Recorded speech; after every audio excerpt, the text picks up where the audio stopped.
E aí, gente, tudo bem? Sejam bem-vindos a mais um vídeo do Parabólica. Deixa eu tomar uma água aqui. Eu sou o Pedro Renó, professor do Parabólica. Deixa eu baixar aqui também.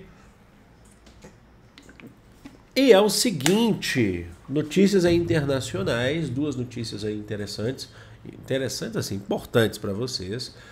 Bom, é o seguinte, primeira coisa, no dia 9 de maio, foi antes de ontem, a gente teve o chamado, eu fiz vídeo aqui falando que ia ter, o chamado Dia da Vitória, que são os desfiles, é o maior feriado na Rússia, que comemora a vitória da União Soviética lá em 1945, no 9 de maio de 1945, contra a Alemanha nazista, a famosa a Batalha de Berlim, onde os soviéticos foram os primeiros a derrotarem a Alemanha na frente oriental, tá bom?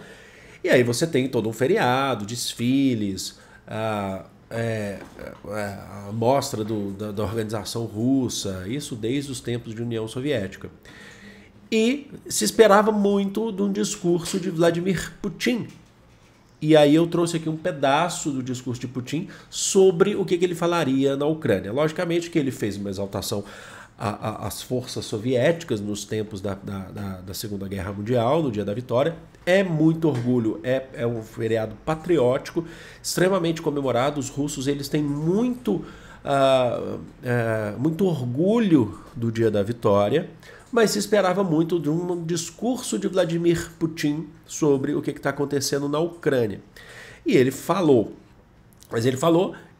veio a fala do Putin, ou do Putin, como vocês quiserem chamar, veio para endossar ou reiterar as justificativas na guerra lá na Ucrânia, contra a Ucrânia. Então, vou ler aqui, abre aspas, aí, um trecho para vocês sobre o discurso de Putin. Temos orgulho da invicta e corajosa geração de vencedores.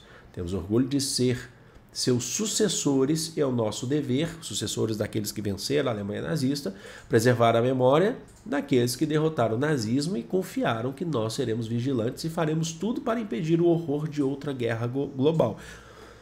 Portanto, apesar de todas as controvérsias nas relações internacionais, a Rússia sempre defendeu o estabelecimento de um sistema de segurança igual e indivisível que é extremamente necessário para a nossa comunidade internacional. Ele está fazendo o link entre aqueles que não queriam mais uma nova guerra mundial, uma nova guerra global, como foi quando acabou a Segunda Guerra Mundial, com a atualidade. Atenção.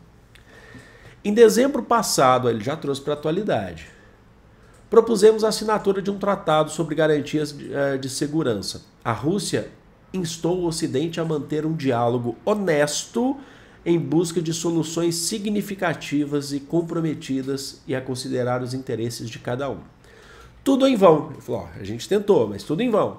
Os países da OTAN, estou lendo o discurso do Putin, tá? Não sou eu que estou falando isso, importante, não queriam nos atender, o que significa que eles tinham planos totalmente diferentes, e nós vimos isso. Outra operação punitiva no Donbass, uma invasão de nossas terras históricas, incluindo a Crimeia, estava abertamente em andamento. Kiev declarou que poderia obter armas nucleares. O bloco da OTAN direcionou um reforço militar ativo nos territórios próximos a nós. Portanto, uma ameaça absolutamente inaceitável para nós estava sendo constantemente criada em nossas fronteiras. Ele está falando, a OTAN era uma ameaça, na verdade é uma ameaça, e ele está justificando aí os ataques russos, né?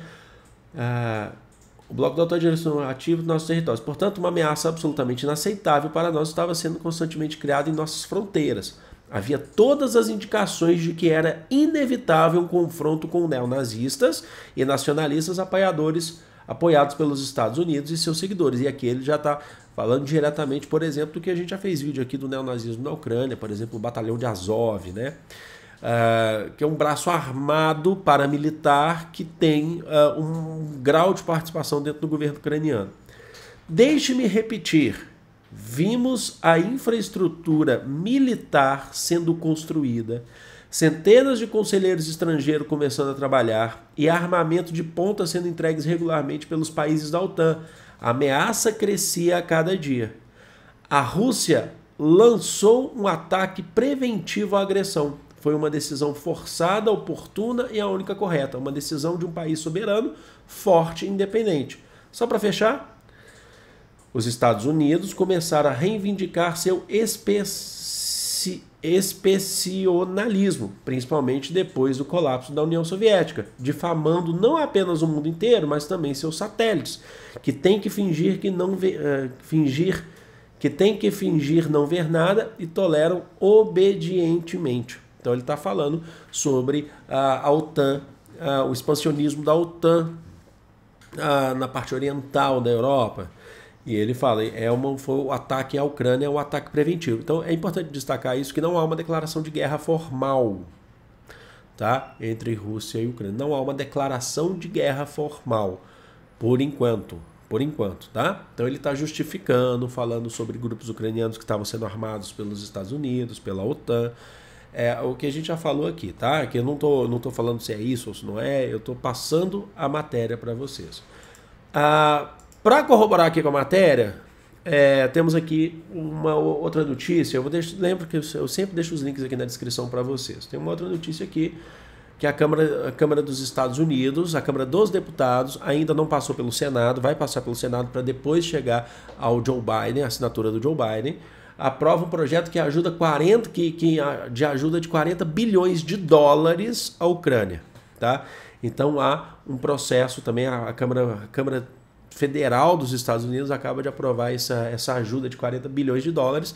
Ainda não será entregue porque vai passar pelo Senado, pela força do Senado americana, dos Estados Unidos, estadunidense, né, como vocês inclusive já me corrigiram, para depois a assinatura do Joe Biden. Esse projeto inclui o financiamento de autoridade presencial e ele permite com que o governo dos Estados Unidos envie equipamentos militares e armas dos estoques dos Estados Unidos, tá?